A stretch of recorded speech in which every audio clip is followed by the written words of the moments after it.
जो आज आरोपी लाए थे विशाल जी अग्रवाल, वो जो मेन आरोपी है जिन्होंने एक्सीडेंट किया है उनके पिताजी है। तो पिता की जो जिम्मेदारी है वो उन्होंने अच्छी तरह से वहन नहीं की है।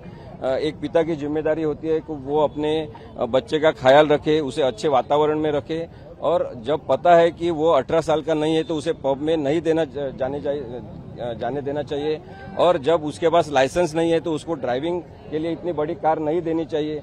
ये सब जो जिम्मेदारी की लक्षण है वो सब एब्सेंट है इसमें, और इसलिए पिता करके उन्होंने एक अपयश दिखाया है। इसलिए उनके जामीन को विरोध किया गया और उनको 24 तारीख तक पुलिस कस्टडी से जुडिशियल कस्टडी में रखने के ऑर्डर हुए। अंडरवर्ल्ड के बारे में कुछ अंदर युक्तिवाद हुआ क्या, इसके बारे में कुछ? नहीं, अंडरवर्ल्ड का क्या मुद्दा है मुझे पता नहीं, लेकिन किसी ने वो आर्ग्यूमेंट वगैरह किया नहीं है, क्योंकि उसके परिवार के पिता के दादा के क्या किसी के रिलेशन है वो संबंध नहीं है। ये सिर्फ अपघात का विषय है कि किसी ने बहुत गैर जिम्मेदार तरह से गाड़ी चला के 2 लोगों की हत्या की है, उसके संदर्भ में ये केस है। फादर को जामीन नहीं देना चाहिए, इसके बारे में सरकार पक्ष की तरफ से और हमने भी इंटरवेनर की तरफ से आर्ग्यूमेंट किया है, और उन्होंने जिस आधार पर जामीन बेल मांगने की कोशिश की है वो कोर्ट ने रिजेक्ट किए हैं, और उन्होंने कहा है कि 24 तक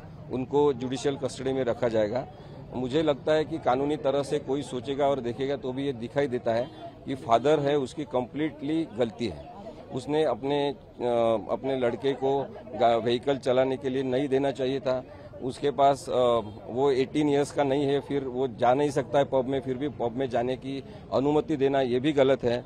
और उन्होंने जो एक तकलादू स्वरूप का युक्तिवाद प्रेजेंट करने की कोशिश की कि ड्राइवर को उनके साथ भेजा था, तो ड्राइवर को भेजा था तो ड्राइवर ने कार ड्राइव करना चाहिए था।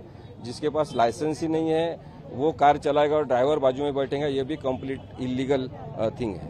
इस परिवार का जो नाम जोड़ा जा रहा है अंडरवर्ल्ड के साथ में, उसके बारे में कुछ हुआ? नहीं, उसका कुछ उल्लेख नहीं हुआ है, लेकिन मैं ये बहुत क्लैरिटी से बताना चाहता हूँ कि उसके पिताजी, वो लड़के के दादाजी गुनहगार होंगे, मर्डरर होंगे या किसी गैंग से संबंधित होंगे। इसका ताल्लुक इस केस से कुछ भी नहीं है, 0 ताल्लुक है।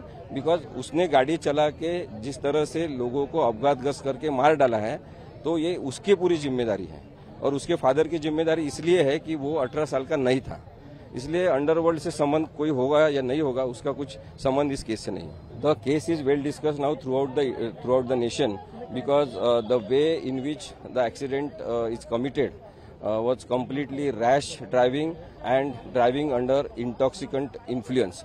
So the father is completely guilty of the offence committed by his child because he has not taken proper care. Juvenile Justice Act talks about due care and precautions related to the juvenile. So as a juvenile he should be protected and taken care of. The father has not followed his responsibilities, so the accident is committed.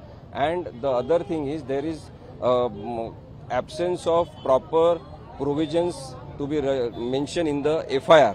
Why police have registered 1 offence and filed 2 FIR? That is the question which can be taken to the High Court also. And because that is grave mistake of the police. Then there is no mention of Prohibition Act and its provisions. There is complete manipulation of the FIR. Might be police have been pressurized by someone, and so I think they are trying to mislead the court on one level.